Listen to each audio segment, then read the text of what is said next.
We're on the phone today with the one and only musician Taco. Taco, how you doing today? This is Juston. Hi, it's Taco. Well, it's an honor speaking with you. Thank you so much for joining me. Well, hey, it's my pleasure.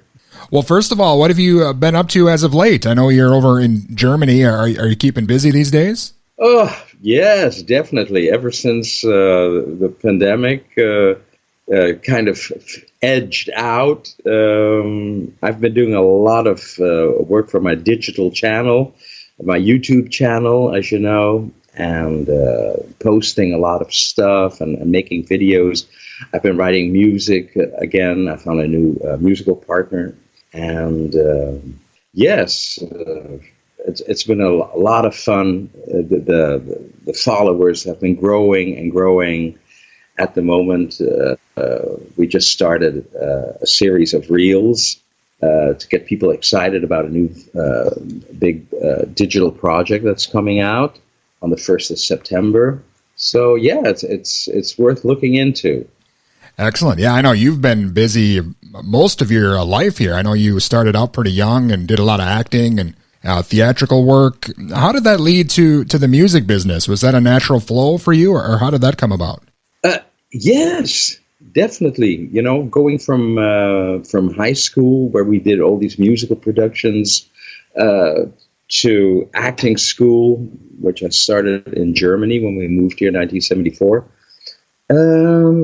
Yeah, it's been one big crazy passage, and at the theater, I got into contact with musicians. We did musicals. We did Sweet Charity. We did Chicago, Knickerbocker Holiday, and just hanging out with the musical directors. They would take me home, and then we'd do our first demos, or hanging out in the rock clubs here in the Hamburg scene in the 70s. You would meet, the whole Hamburg scene.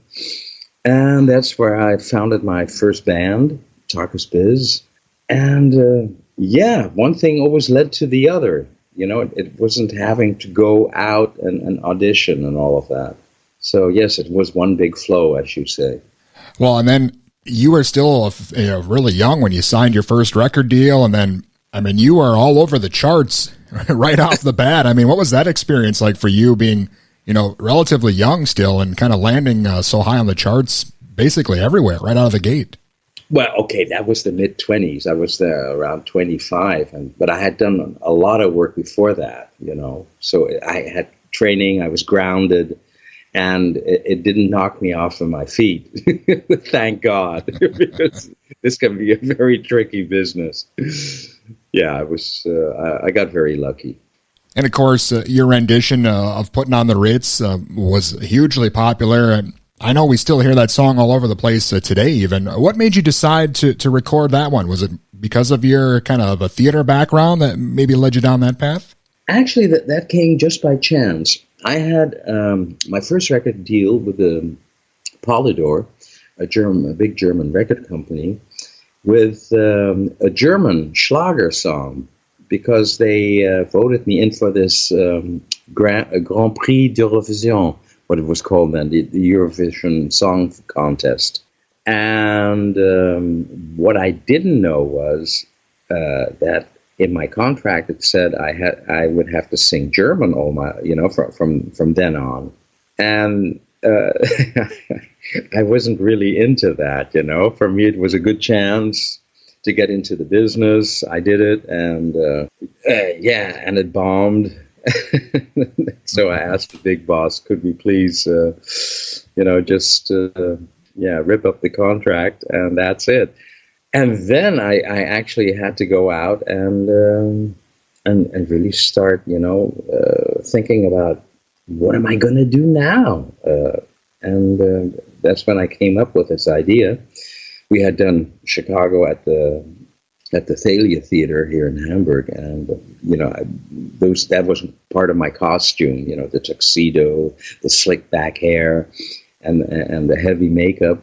And so I thought, why don't I do these American standards, but with the Neue Deutsche Welle beat, which was becoming very popular at that time in the early 80s.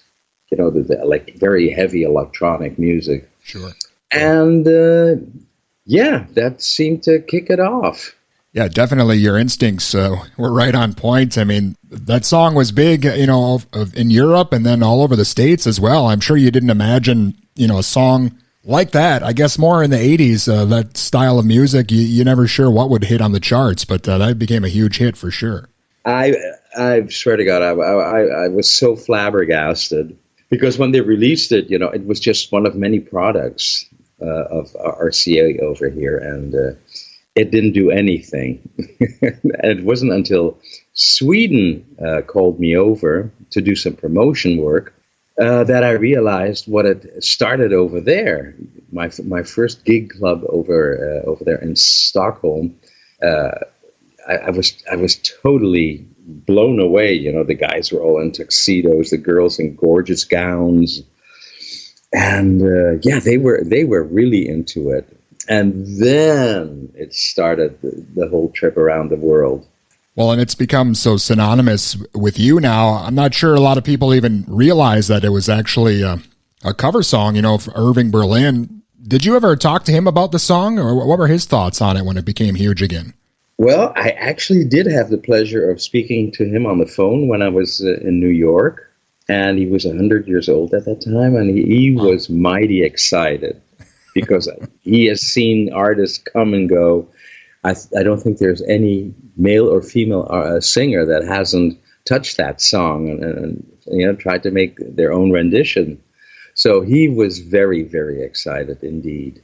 And I know you released a few albums in the 80s, and then you really went back to acting full-time for quite a while. What made you decide to make that change? Was it just time for maybe a new scenery? Or? Well, I always say, if they make me a good offer, I can't refuse. I'll do it. And I got, some very nice theater projects. But I never really quit doing music. I always recorded with different orchestras, working on big galas or these events. And so, yeah, I just, at some point, I stopped doing all the disco shows. I was fed up with that, doing the half playback shows, and concentrated more working on doing a nice program with show bands. Well, as you mentioned, you've been releasing new music here over the last couple of years. I guess what made you decide to get back into the studio? Was that just maybe to see if you still had the magic there? Or?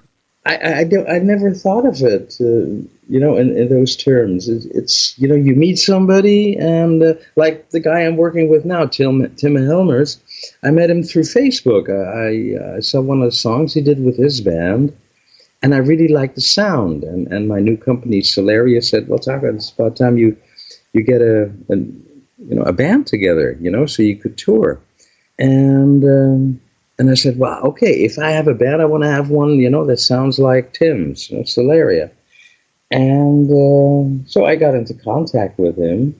This is like 2 or 3 years ago. It's very, very new. And and he jumped on board and said, yeah, let's meet. And then I got him together with Aviator, who's been a great support.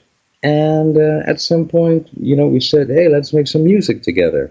And then we started writing music. So, I think, the good things in life, that they come to you. You don't always have to go searching for stuff, or pushing it. Just let it flow. Let the things come to you. Just keep the antennas open. Yeah, I know you've released a few singles here. Is there anything you're working on now, music-wise? Or are you thinking of maybe doing another album or something like that? Well, Aviator just released digitally Rarities, and that is packed with 30 songs from the very beginning in the 70s up till the 2000s. So it's kind of like an anthology. One of the first, the first song I ever wrote is on it, and I always work with different artists, and it's a nice spectrum. So if you want to get into my musical history, then just listen into the rarities. Volume 2. Excellent. And you mentioned all the shows you used to play back in the day. Is that something maybe we could see again? Do you see yourself maybe getting back on the road with any of these new songs? We're working on it. It's always been a thing of how many people can you get to the venues? I've had offers to come to the States, of course, but you don't bring a whole band, and just to do 1 or 2 gigs. Nobody can afford that anymore. But if you can, if you have enough venues you could book, then it's worth it. But we're working on repertoire now, trying to get the show together, trying to build up the whole concept of it. And if things keep on going the way they are right now on YouTube, there's a very good chance we might be coming next year. Wonderful. Well, it sounds like you got a lot of stuff already you're working on. You mentioned the YouTube channel and new music. Is there anything else maybe in the works that we should be watching out for? Yeah. We're close to taco overkill. No, last summer we brought very, very late summer. We brought out a summer song, Hot Summer Jams, and which did very well. And we're going to bring out the disco version, and that should really surprise everybody. We really dug deep into the 70s where I got started, and we really got a nice version of Hot Summer Jams, and that should be coming out then. Excellent. Well, it's been an honor speaking with you, and I'm excited for the new stuff you've got in the works, and I really appreciate your time again. Thank you so much. I thank you, and have a great day. All right, you too. Thanks a lot, Taco. Bye-bye. And again, that was the one and only Taco, and he's got new music coming up here. You can find it all on his YouTube page, youtube.com/@taco.